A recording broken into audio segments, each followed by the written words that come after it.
I just wanted to make a comment on the gentleman discussing the rules. And was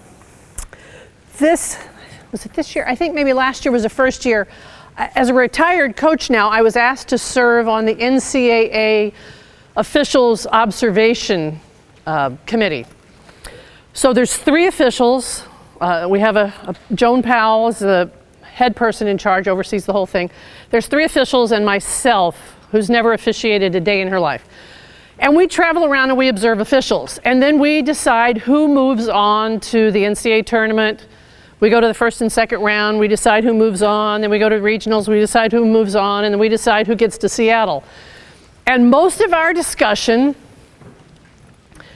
is about who can handle the coaches. So the R1's going to be over here. Now the R2, let's talk about the coaches that are involved. And that's embarrassing to me as a former coach to think that, are we picking the best officials, or are we just picking somebody that can manage this over here? And how bad is that? So I got to go to some of the officials. So I concur that let's coach, and I'm sure you've heard John say, coaches coach, parents, referees, referee. And I concur that let's just take care of what we're doing. I feel like John's going to say something here because we spend enough time together that we kind of finish these other sentences. But I got to go to this officials training clinic in Phoenix, and they were all talking about harping on coaches, and I said, let me give you a little coaching strategy. My team's not playing very well, so here's what I'm going to do. I'm going to talk to you ahead of time as a referee and say, John, my team's not playing well. I'm going to yell at you to get their attention. So just so you know, this is preconceived. You're going to, and John goes, oh, that's great. Okay, now, so we got a strategy. So I stand up and yell, and he's like, come on, oh, yellow card. But it was part of, I was just trying to get my team's attention. I wasn't seriously picking on him. And then the other thing, when I used to coach much younger in skirts and heels, I would try and beat the referee on the whistle. I could jump, and my skirt was like this, and I was like, okay, stop. But, you do react, but then just move on to something else. And Joan Powell says, if we don't have officials, it's recess. So if you don't want the officials, it could be called recess. John? Yeah, and I guess I always look at things from a little bit different perspective. It's like really? Perspective. So here, in a good way. In a good way. Oh, this is a good way. So for you guys, just know, from the perspective of the worm, getting up early sucks. Okay. So challenge yourself. And I've done this with my club. We've had matches with our club coaches where the referee chews out the coaches the way the coaches chew out the referee. They get to do it for one game.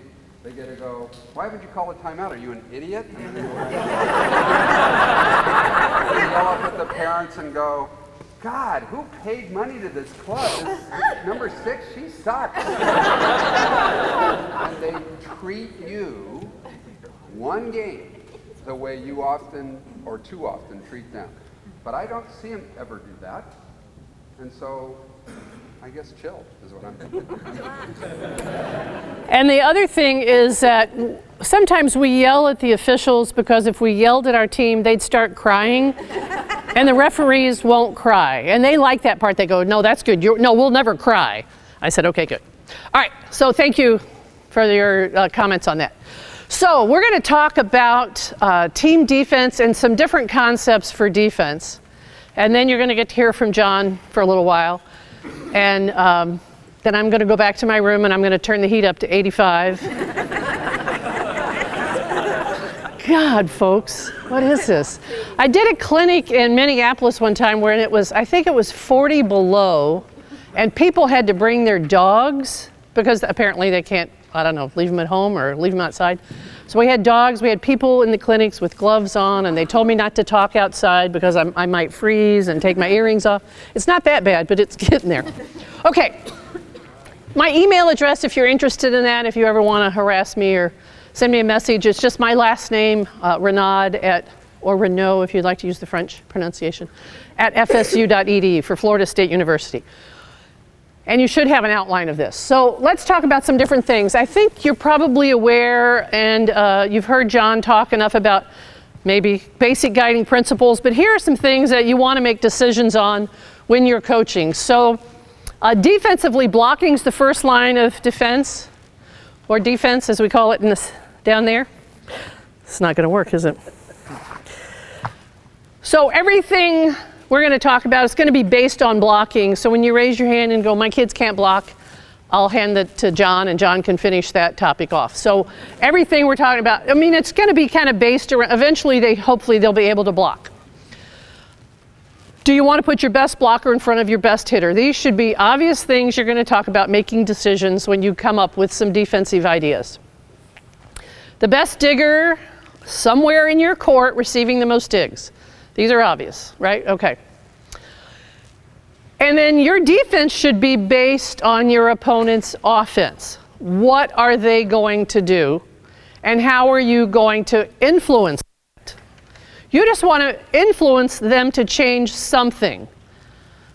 Make them work around your defense as much as you can. And here's the best defense, serving.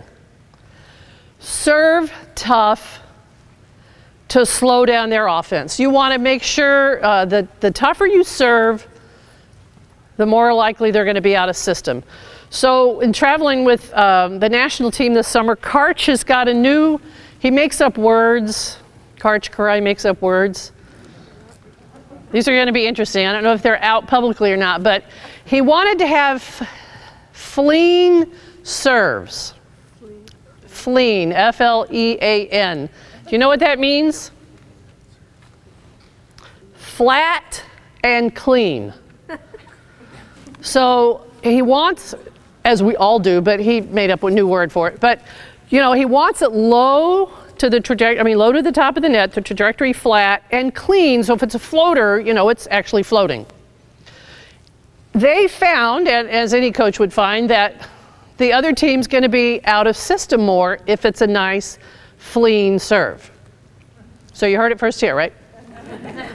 Just a Karchism. It's a Karchism. There's going to be a couple of those. I don't think he'd be offended that I told, but it's good. His team kind of giggles when he says, remember, we want it flean. And then, you know, we started keeping track, one of my roles, I started keeping track of if it was flat, if it was clean, and what the result was. And it's, you know, it's pretty obvious that it's going to take them out. Okay.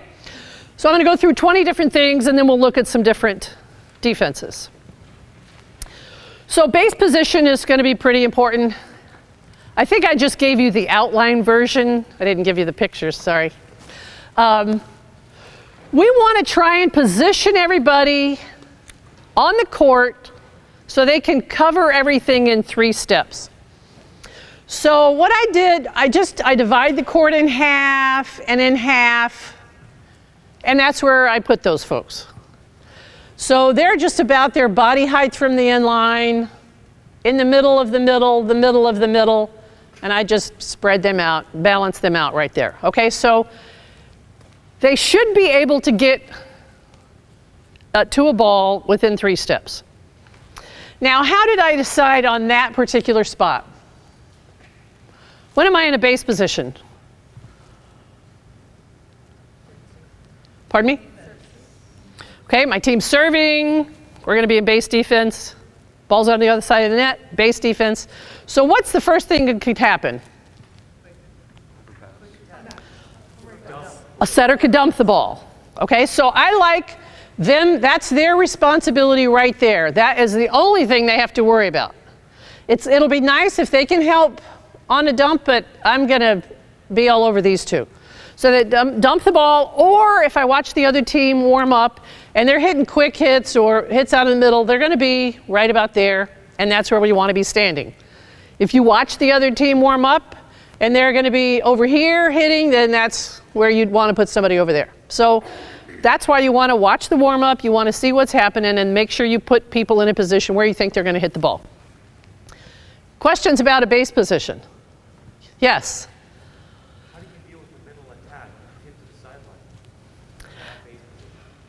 Well, you know, how do you cover a ball hit to the sideline if you're in that base position? Well, I have arms, so there's going to be an arm sticking out here, and there could be an arm sticking out there. If they beat me hitting over here, I'll move over there. Is that what you're asking? Maybe the next plate. Maybe I want them to hit it a couple of times and see. But I want to try and position myself in the middle of where I think they're going to hit. Okay? If they keep going this way, I'm going to go, geez, okay, maybe I should start here. But the more I move out there, the more the setter goes perfect. Now we've got them doing exactly what we want. Now I'll dump the ball there. It's, you know, it's all relative. You move here, this opens, that moves there. Okay? And the sideline is out, so get yourself in a good balanced position. God, you love number one. Wait till we get to number two.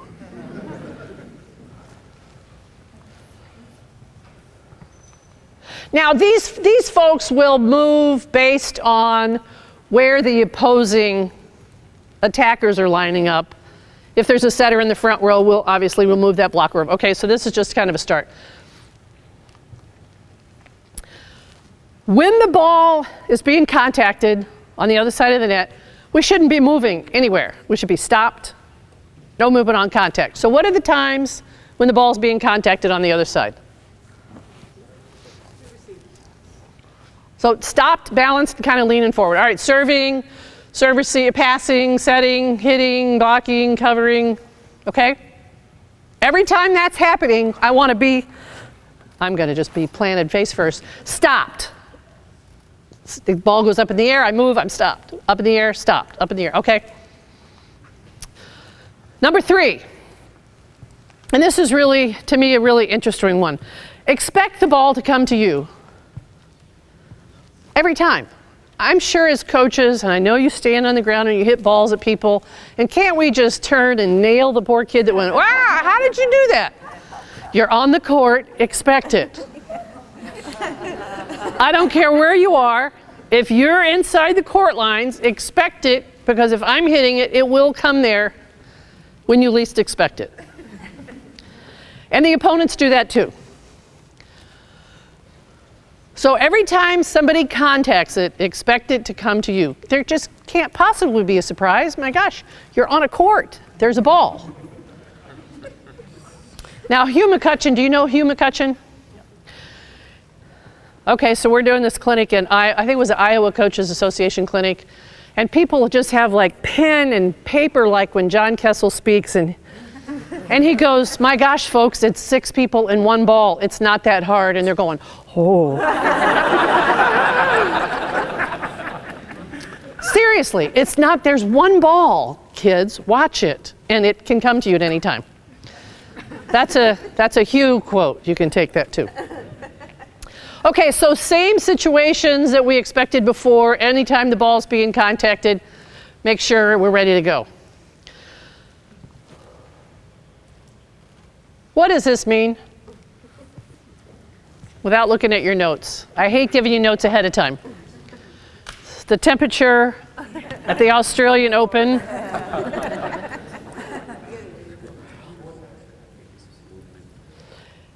All right.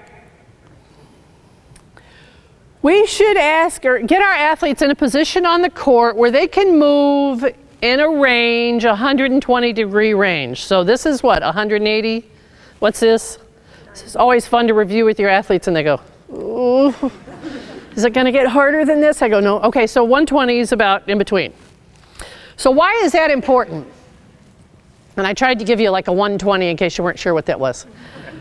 So we put somebody in middle back, and we say, all right, Cecile, you got anything that goes over there, and you got anything that goes over there.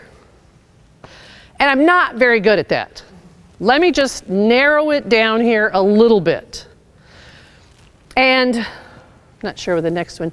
So, and you have to love the clip art that I have. John was making fun of the size of this guy's feet over here. Look at the breadth on that one. That's real tracts of land. Those are Colorado people, I think. So what I want to make sure is that once we get in, and what kind of defense is this? What does that look like? A what? Six back. Maybe like a perimeter-ish too? Six back. Well, we might have different names. We call that a six pack. Okay. So I want to make sure that we get our athletes on the floor and they can stand back here and hold their arms out. So I've got this one, and my other 120 degrees is right there. I've got back here and inside. So get 6 people on the court, put a ball out there and say, okay, what do you have? I've got this. I thought that was John sneaking up behind me again. Okay? It's very important that they don't have this overlapping idea, and that your expectations are not 180 degrees. What about this? What does that mean? Lead with your head. Forward momentum. Now, without making fun of me, I'm standing here like this, but if my head goes like this, do I look just slightly more athletic? Seriously. Does this look athletic? But here I look like I'm ready to go. Seriously. You don't think so?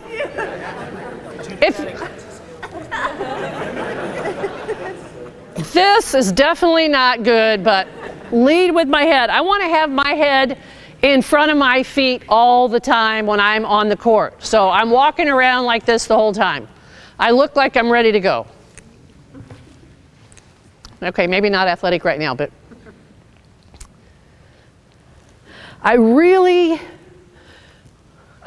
we try not to use the negative, but I really don't like it when someone steps back after they play a ball. There is nothing happening back there.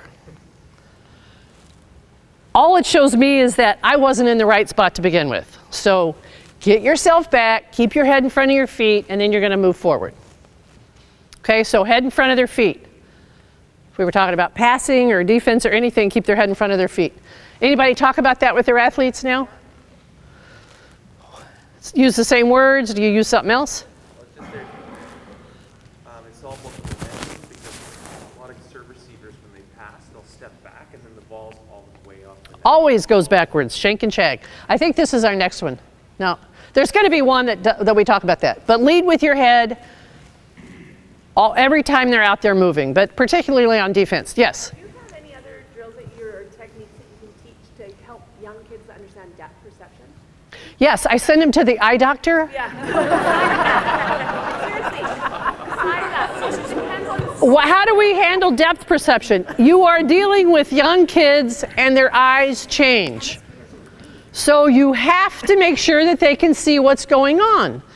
And in college athletics, we can pay to go to the I started to say the obstetrician. We could probably pay for that too.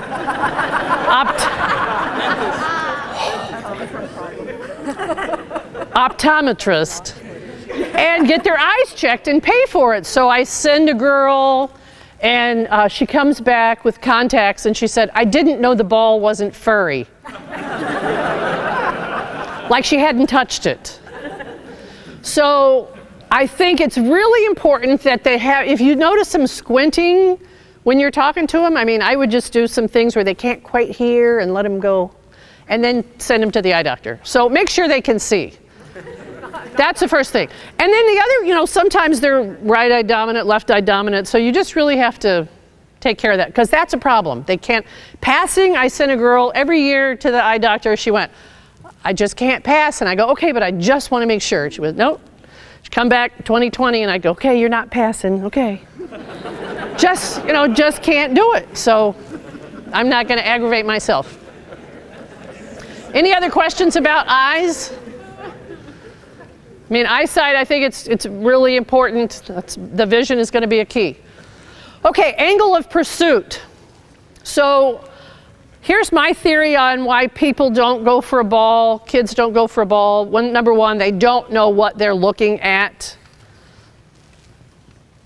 It's not like they don't want to, they just have no idea how to analyze what's happening, how's it going to get there, when did I know it was going to go there, and why aren't I standing there? I mean, that's a whole nother lecture on reading and getting in the right position. But I don't think they go for a ball because they're not lazy, and I just think they don't know that this leads to that. So however we can connect that dot. But they also don't go because someone's standing next to me, and it makes me scared. Why is he here? So as soon as we get all together, I think they don't know that. The person that is closest to the ball should cut in front, and the one that's farthest away should go behind. So we have to make sure they know those angles of pursuit. And they have to see their teammates. Well, there's an angle of pursuit if I've ever seen it.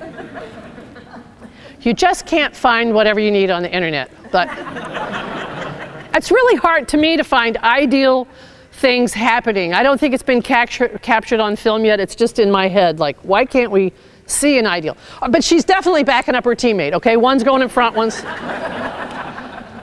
I should probably black that out now. Okay. So when we're playing defense, here's what happens. This person sneaks up, and then we have 3 across. So the person in left back needs to see her teammates. If you cannot see your teammates, you're in the wrong position. If you're up there and they're over here, somebody needs to spread out. Okay, so try and keep them balanced. So when you're working with these young kids, I think these pictures and these things are really good just to conceptualize where am I on the court and why am I here? Oh God, here it comes. Whew, ball. All right. Some of these things just fly in. I don't know what happened. Lean into the ball. Again, looking at defense, we want to lean into the ball. Step toward the target after contact. So once I dig a ball, I'm going forward. And what am I going to do when I go forward? I might hit. I might cover. All right, so I'm going somewhere. And again, I really felt like if I'm standing behind you, or if I'm standing on that side and I see the bottom of your shoes from that direction, that's not good. You know, keep yourself back and always moving forward. So sometimes you might just stand with a, hand on their back when they're leaning over and just, give them a gentle, that way. Now, I don't realize you have to be careful with this, but you can't shove them, but you have to just make sure they realize they're not stepping back, okay? A cattle prod, something that's stun gun, different types of coaching tips that you can use. You moved. All right, questions on that? So where do we want the ball to go once we dig it? Trajectory to the target, and where is the target? It's the middle of the court. It's not necessarily to the right side like it is in passing. The middle of the court, I'm thrilled. Inside the attack area, I'm thrilled. High and hanging. It has to be high enough that we can transition. Hitters can come out, setters can come in from the back row or wherever they might be. And our goal is to try and be able to set the middle. We wanted to try and set it quick in the middle every time on transition. So this is going to look like the Japanese flag. Is that the Japanese flag? But that's where we're looking for. So any kind of drills that we're doing and it lands, the dig comes up in that area, I'm thrilled. It doesn't have to be specific, just get it up in the middle of the court. So most athletes wear volleyball shoes, right? For their ankles, and it's good, it's better for them to play in. So my setter wore running shoes. And somebody said, why does your setter wear running shoes? And I said, have you seen my team pass or play defense? Their particular favorite pass was over here, or maybe over here. But so we want to make sure that kids can get there. So this one I think is probably pretty obvious. You have to know where the ball's going. They have to feel comfortable understanding where my forearms need to face. Now, has John done this where he draws the eyeballs on you? Okay, well, when you put your arms together here, he draws like a little eyeball on the thumbs. He usually does this to an older guy who looks like he's, you know, he goes home with eyeballs on his fingers. But so wherever the eyeballs are facing, you know, that's where the ball's going to go. So teach the young kids that. Repetitions from all angles, going to be important. Get a platform like that guy, like Karch's platform. I mean, it just looks perfect. I just can't imagine two arms fitting together. He's definitely got the right arms because they fit together perfectly. And you know, I get goosebumps with very little things, but just watching Karch talk and go like this, you go, oh, that looks so good. My life is just so sad that this is exciting to me. All right. Move in the same plane. What does this mean? When we're playing defense, we want our team and our players to move in the same plane. So why? Okay, it's going to save time. If I'm over here and I stand up and I come back over here, that takes longer than just staying level. Better vision if their head stays level. You can tell she's moving, pretty much leaving that head in the same plane. Okay, sideline and end line. What about those? Why are those important? Okay, you have to be able to position yourself. So when do they look at the sideline and the end line? They need to, in between every rally, they need to know where they are.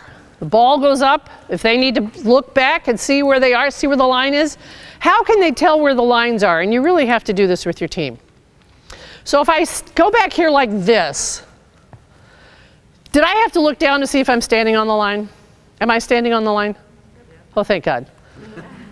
Now, why they have to go like this to see when they can actually look out here and I should be able to see the lines right here? And if I'm over here, I should know where the sideline is because it goes all the way down there. I don't need to turn and look at that. I can see where it is. So these are really their best friends. They're going to make them look good if they know where those are. Now, I don't know how much you dig overhead or pass overhead or any of those things, but certainly position them where you want them to be able to dig the ball.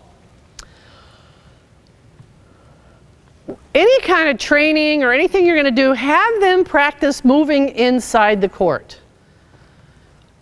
Sprints, agilities, it's always inside the court. So they get really kinesthetic awareness of where they are. So we put a sweatshirt on backwards, a hooded sweatshirt, and put the person in the middle of the court and said, okay, I want you to step until you get to the right sideline. Some of them ended up 10 feet past it. Some of them took 2 steps and thought they were there, but they need to have an awareness of how far are things for me with my eyes closed. I mean, if I started at the attack line and you ask them to step back till they got to the end line, how far back you think they'd be good or? Okay, so do those little things just to find out how they are inside those areas.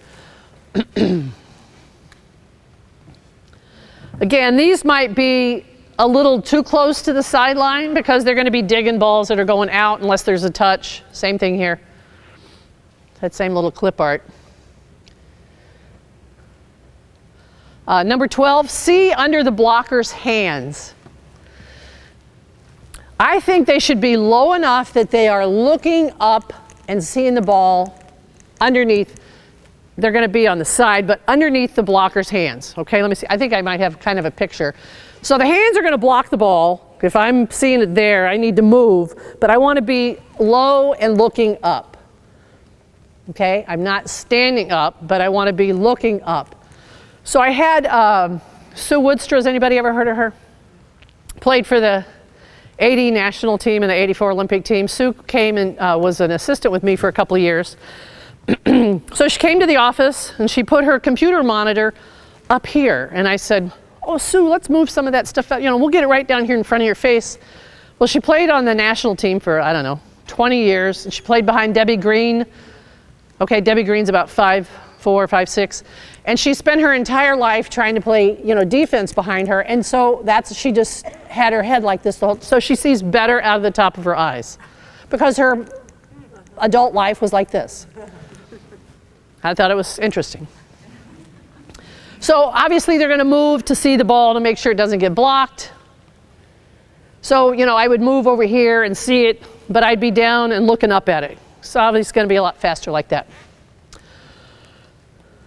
We got some shoe thieves in the United States. What does protect your shoes mean? Pardon me?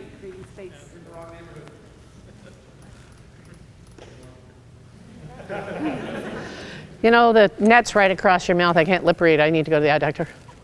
What? Don't let the ball be low enough.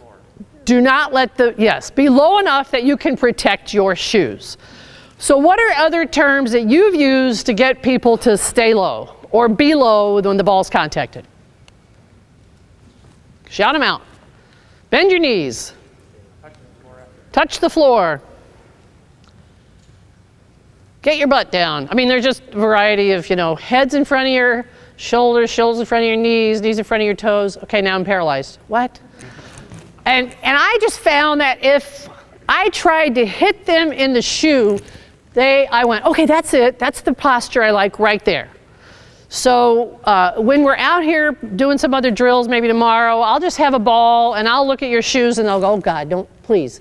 But it's exactly the position that seems to be ready to dig a ball up. And they like it. And then they'll start picking their foot up, which is, you know, doesn't count. But if I get them in the shoe, they have to take it off, okay? So hands are out in front, facing up.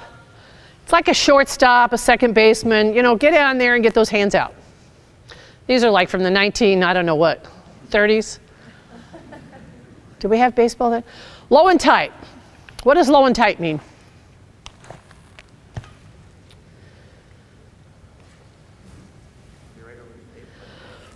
Your hands are directly across the net.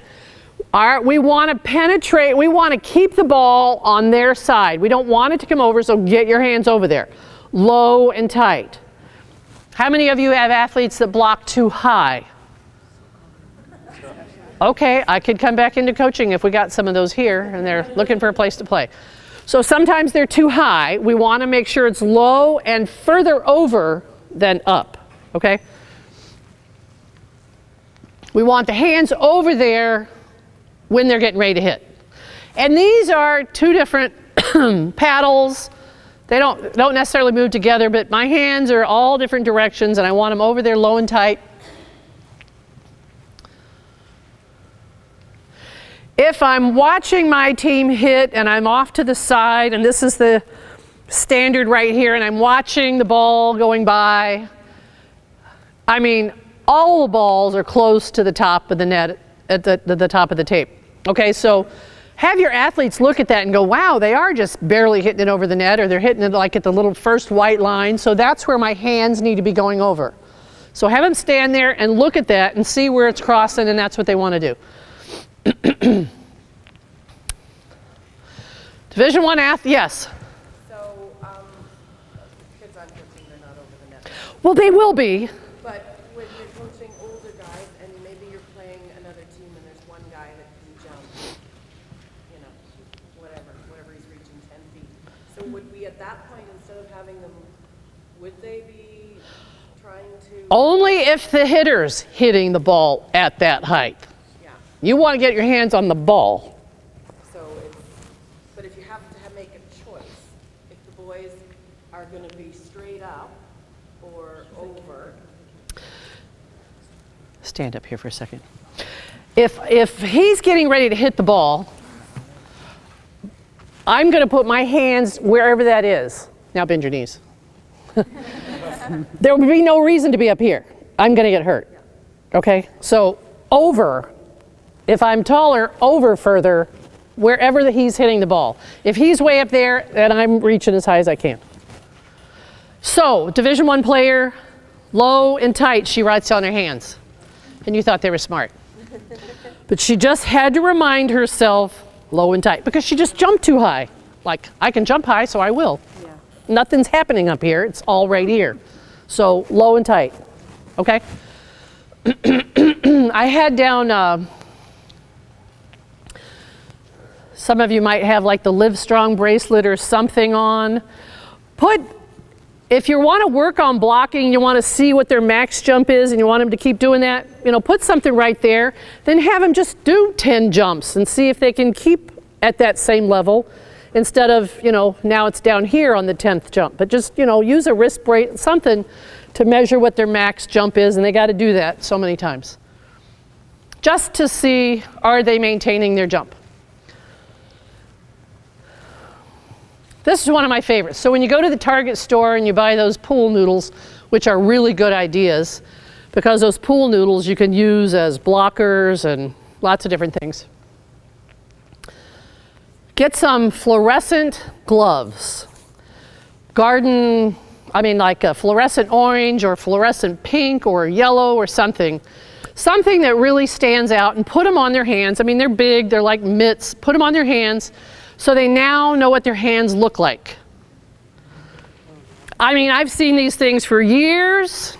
I don't even notice them anymore. Most of the time they're going like this. And I go, oh, there it is, okay. If I'm at the net and I don't see my hands, that's a problem. But I'm so used to seeing them, if I put something fluorescent on, I go, oh God, there they are. So it gives them a really good idea. Plus, it also, for these guys that jump too high, they need to, this sounds really simple, block with their hands. So here are some targets. You know, offensively, they could try and hit off those gloves. But it just kind of gives them a focus on, all right, I got 2 big paddles. Let's get them up there in position. They get hot and sweaty and they go, please don't pull out the blocking gloves. But you know, you use it just training for a little while, and I think it's a good point. One other thing, I don't know if I have it on here or not, but one of the other things that I think is really important for blockers, I think I have it on another slide, never mind. I don't know why that picture's there. Blocking, I'm not sure. One's got big hands, the other is kind of faded. I'll get back to the other thing. Okay, line across court. In your defense, you're either going to block, you're probably going to have them block down the line, or you're going to have them block cross court. So make sure they know what you're doing for each particular hitter or whatever you want to do. So the blockers need to know it, and then obviously defense behind it. Oh boy, here it comes flying in. So if we are blocking line, we shouldn't have to have anybody down here for a hard hit. They'll be in this, they can hit it there, but it's gonna go over somebody. Okay? Let's see what else is coming in here. Oh boy. Oh God, it just comes from all over the place. Okay, so the red area should be blocked. A hard hit should be blocked. It may come over, and if it does, we'll cover that.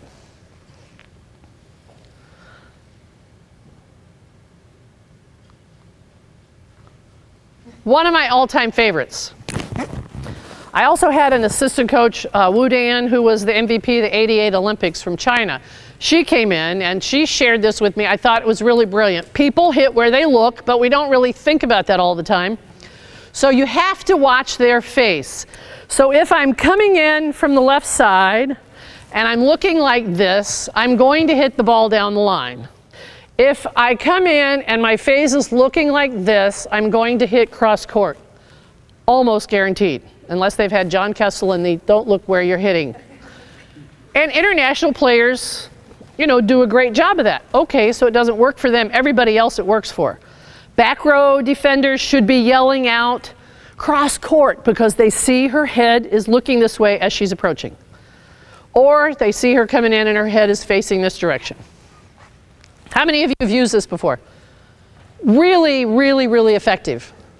So put their hands over in the direction that person's looking. Wherever their face is, their head's facing. This is what I was going to tell you before. All right, so we have a lot of young kids that like to just watch. They're just fascinated with this whole thing up here. And we want to put a baseball hat on them. So they can track it And then they go, oh God, I'm falling backwards because I want to see the ball so bad.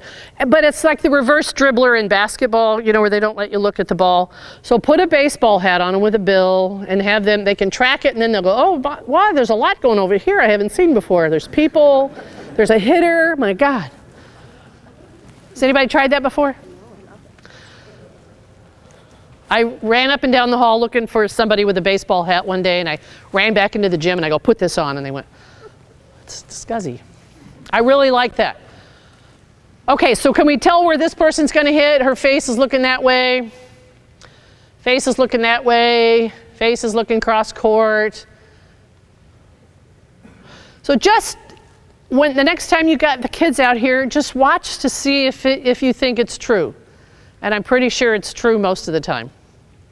Sometimes they may have no idea where the ball's going to go, and that's okay too. Be ready for the ball to come to you, no matter what I've said in the previous steps. Follow through. This is my all-time guarantee. If you hold your platform, it will go there. I promise. 2 seconds, 3 seconds, just pause.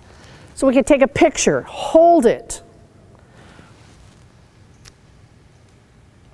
Again, get a nice, pretty platform right there. But just ask him to hold it for a second. And it really works on defense, works on passing. You just have to make sure that they hold it for a couple seconds. This one I'm sure drives all of us nuts. But stay on your feet as long as possible until you have touched the ball. And then you're just have at it. If you want to fall to the ground, that's fine. To protect yourself, but please stay on your feet until you've touched it. And then make sure they know safely how to get to the floor. Once I commit to the floor, somebody touches the ball, and I'm done. I'm not changing it anywhere. Okay, so this one's staying on the floor. I mean, she's moving to the ball. She's not going to touch the floor. That girl is just toast. And she might be doing a drill like that, I'm not sure. That's just, I found it on the web, you know, it's got to be perfect, okay? So really work with them on try to stay on your feet so we can change directions if we need to. Or stopped and balanced. What does this mean?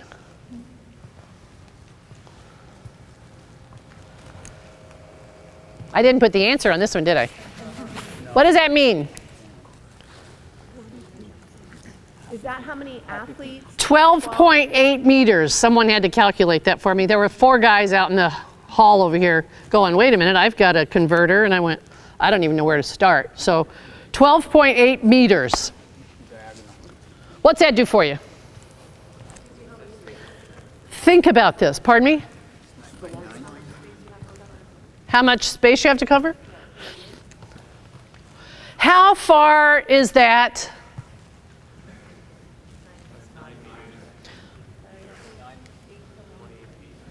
We'll call it 9 meters. I've been to places where they go, no, in Wisconsin it's 29 feet. And I'm going, whatever. I mean, seriously, I think states have their own thing. Okay, so we're pretty good on that one. We got that, 29.6, 9 meters. 42 feet. Or whatever I said, 12.8. Okay. How did I figure that out? What is it called? Pythagorean theorem. Okay, I was doing a clinic at Stanford. Well, they're yelling out the formula, blah, blah, blah. Well, here's what I did. I took a tape measure. That's 42 feet. So calculate all you want. I'll go with the tape measure. My student athletes understood the tape measure.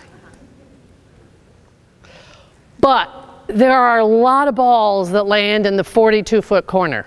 And it's just, I accused my team one time of thinking that the court was rounded, you know, that it's round and then it flares out on the other side. So they hit wide, but they just, so it looks kind of like a key. I mean, you know what I mean? A keyhole. One day I said, okay, everything's in. The whole entire gym, everything's in. It just has to go across the net. So I want you to think about that. Whoa. So if you point this out to your team, and the reason this is so important because remember I told you they creep up out of here. They just want to be up here with everybody else, and you go, get back here, that's 42 feet. So you know it's a good one when they look at you during a match and the ball lands back, they go, I got it, 42 feet, Cecile, I know, and I go, get back there. Somebody stay deep. If you're smart offensively, you will work on hitting the 42-foot corner because you have 12 more feet to get the ball in. So if we translate that to 12 feet down the line, I'm good. I'm like trying to hit it here. So if you show athletes, if you're off balance, go back here because I can guarantee you no one will be back here. And the other thing, if you think about it, let's say serving, look how much further they have to serve down here. I mean, no wonder they can't serve it deep to zone 1. Are you kidding me? That's like a launch. So visualize and show them, or, do the 42 feet down the line and then swing it in and go, okay, look, if you hit cross court. So just, again, trying to make sure athletes understand conceptually what this looks like. So you learned something new here? Go look that theorem up and good luck understanding that. Huh? Yeah, tape measure. Okay, pursuit rule. I don't know if you have any of these kind of little rules in your gym, but you have to go for the ball. I mean, that's where we're here. We're going for the ball. You should feel safe now. No one's going to be in your way because they're going to be spaced out. You know that where she's looking that way, she's going to be over here. I mean, they should look a lot better. There's really not an excuse for not going. Unless the balls hit the floor, in which case they're in trouble. Unless it was just, okay, that's a great point. The referee blows the whistle, then you can stop. A teammate calls the ball, then you can stop. You have a chance of getting injured. You're going to run into a wall, the chairs, something, and everyone's screaming stop. Then they can stop. Is there another time that you can think of that you would say, okay, that's all right? Pardon me? The ball's rolling. Yeah, but that you would have a chance of getting injured or something. The referee should blow the whistle. Yeah, okay. So the 5 weeks I was with the national team, there was one practice, one time that I can think of in a practice that somebody didn't go for a ball. And it was momentous because you just saw Karch go.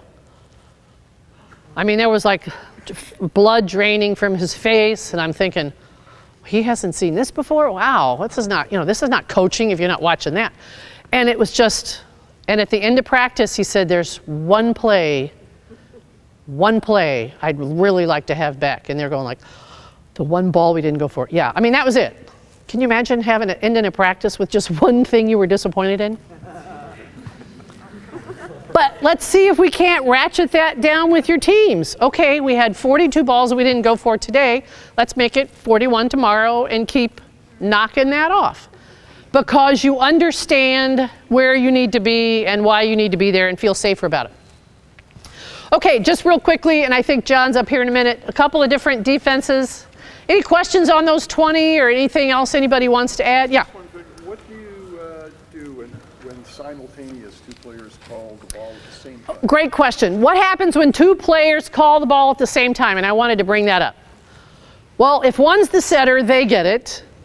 The setter will get the ball. If the setter shouldn't have to call for the ball, they're going all the time. The other one is if two of them are in there, whoever can make the best set. And if the teammates around, they need to be yelling, Joe! I mean, somebody to make the, be the decider, as we say in the United States. Pardon me?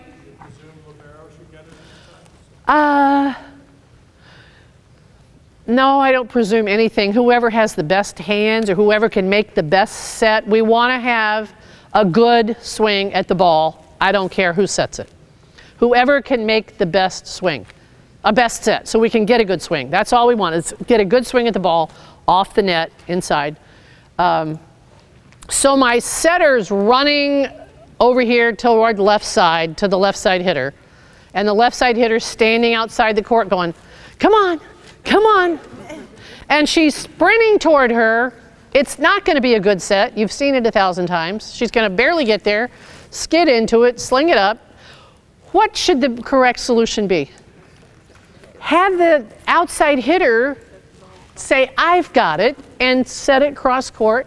Somebody's going to get a good swing at the ball. But we get into this little, it's got to be the setter magical, and I'm going to just stand out here and cheer for you till you get here.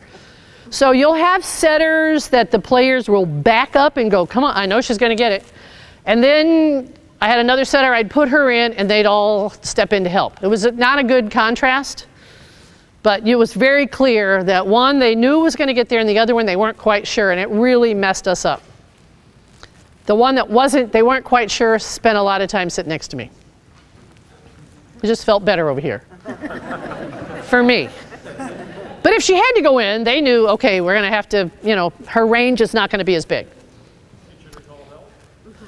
I would never let a setter call help. You know why? Because if it were me setting, we would be running the help offense. I'd go like, help. I'm not going that far. Help, help, help, that's too far. So I just, you know what I'm saying? If you give them a little bit, they're going to go, well, you take that one. So I make them go until someone calls them off. So they're running, and they're thinking to themselves, somebody better yell, I've got it, but they don't. If they yell help, you better have that defined when they can start saying help. It better be a big circle, because they'll start with, if it's not right there, it's going to be help. All right, so defenses, let's look at these real quick. So base position, we kind of went over already. There they are. Defense versus a middle attack. So if we just have one blocker up, these two just peel off, just kind of open up right away. Peel off, peel off. They should be in their base position right there. If we can get two people up, if you want me to email this to you, I hope you wrote down Reynaud@fsu.edu, or I can give it to somebody. But I mean, these are all pretty much diagrammed in volleyball books all over the world, so hopefully you have this. If she's right-handed, she likes to hit a lot of balls this way, we might pull in two blockers. This one comes up for a tip, this one peels off, and she stays back there for a hard hit because it's open. And why is the middle X over there? Well, she's in the seam of this block, okay? Turn and burn? Okay. What about over here? Why did I put the X on this side?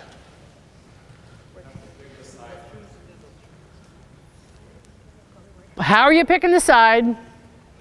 Come on, don't make me go back to my slides. Where's she looking? Not 120, she's not looking at 120, 42. Don't get all those things mixed up. If she's looking at this way, she needs to go that direction. If she's looking that way, and if they say 42 feet, go, no, let's start back all over. Okay. Free ball, down ball, back here, back row is, back and spaced out, so we're not going to run into each other. Free ball's pretty easy. With the national team, they had the libero taking every free ball. Every free ball. I don't care where it was. Over here, he called it, she was taking it. Over here, she was taking it. No matter where it was, the libero was taking it. See how that works. Okay. Perimeter defense, named because everybody's around the perimeter. At least that's what we call it. Excuse me? Yeah. Can I just ask a question about that bowl defense? Sure. Yep. So where's your setter? The setter would be back here or here. So they peel off the net? There, we got to dig a ball. This is somebody hitting out of the back row. Yep. So it's like back row defense or Yes. down ball defense, Yes. and one blocker only. We only put one blocker up. You coach your team how you want to, but this is a pretty simple way. Just one's going to be up, and she's going to be back helping on defense. You can put her up, or you can have her not digging, but then, you've only got 4 left. Thank you, that's a good question. Okay, so we're going to block cross court. We're going to encourage them to hit down the line. We will do that if they don't hit down the line very well. If they love to bury it cross court, we go, great. We're going to put our block right there and make you hit someplace else. Try and influence their offense. Where's the weakness? Well, tip or deep corner. Tip Or corner. or 42 foot, you think is? Who gets this? Well, there's a variety of things. You can train your blockers to come down and pick it up. You can have the best defender. That'll settle it sometimes because then they all charge in. This person, if they can read and see it quick enough, they can come in. Some people slide this person over and they pick it up. Sometimes it just hits the floor. That's my favorite. You play against coaches and you know they are not going to let their team tip, and that's when we tip. You know those guys, usually it's male coaches, well, you are never tipping a ball, and they go, okay, perfect, this is going to be great for us.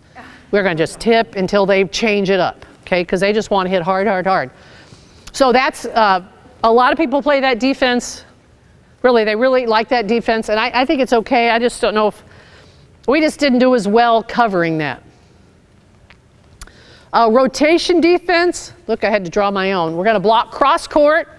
The back row rotates to the corner wherever the ball's set.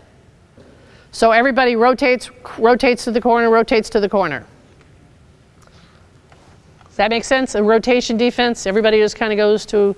Now, they may not be just quite that far back. I always have the off blocker just kind of straddle that line for a sharp angle. Right back has now moved up here to cover the tip. So where's the hole on this? Where's the weakness? Okay, middle back.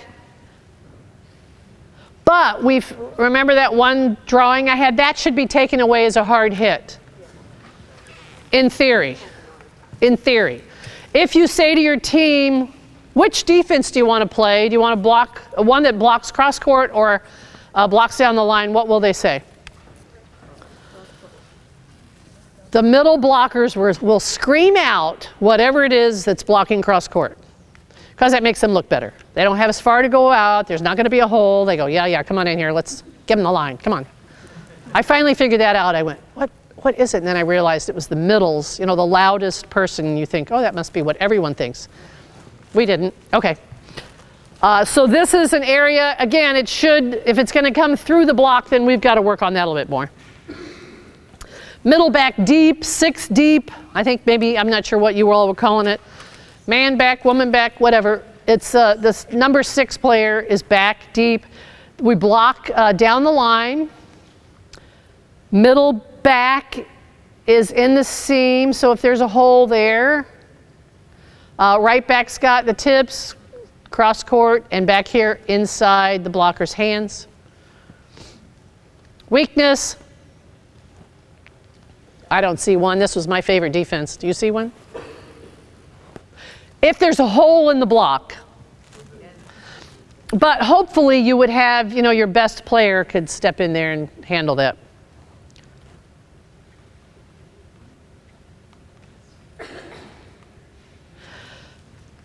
The middle back up or the setter up defense that a lot of young teams play because there's not a lot of transitioning going on with the setter. So this is the base position, and again, this is usually the setter, but the person is up at the attack line. These people are much further back now. They're not in the middle of the middle, they're moved back. And so when the ball is set, the little person with a circle around him moves and just follows the block, this side, that side, this side, that side. And then, you know, somebody right here down the line, I'm sorry, in the hole. We're trying to block down the line.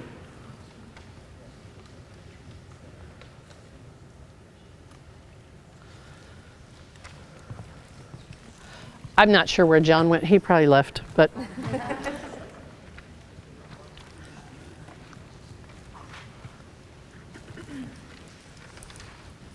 Would you agree? We need 7 people to play defense. Really good defense. So we had a parent that would yell out, cover the hole, cover the hole, cover the hole, change defenses. And I go, okay, Roger, the hole's gonna move. Where do you want the hole? Just tell me that and we'll move that defense, or we can need 7 people. That's all I can figure. So find the least worst hole for your team. Keep the court balanced. Players need to learn to read the game. I think John said that earlier. I think Mia Hamm's the one that said the game teaches the game. Again, the more they can contact, see things happening, the better they will learn it in the long run. Try and play the best team defense to beat your best opponent. And you know, if they know a couple of different defenses, that's good. And then again, try and make your defense influence your opponent's offense.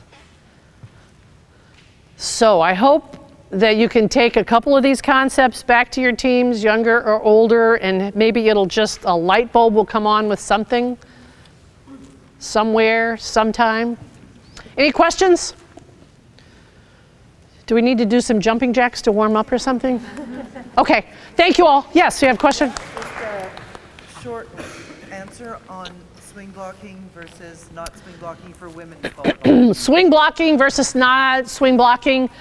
You know, a lot of people really like it because they think they can jump higher and over. I didn't have that much experience teaching it.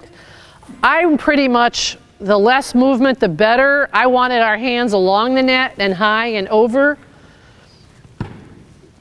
I'm with you. This just seems like a nightmare. I mean, it's already bad enough when we're just like this getting in the net. But there are a lot of people that are very successful with it. The national team, I mean, they get up and they get over, but they also practice 8 hours a day and, you know, every day of the week. And so, but I'm not going to tell you not to do it. I mean, people work on it. It works. Yeah. If you do it and you like it and your kids are good at it, good. Thank you. Questions? Thank you.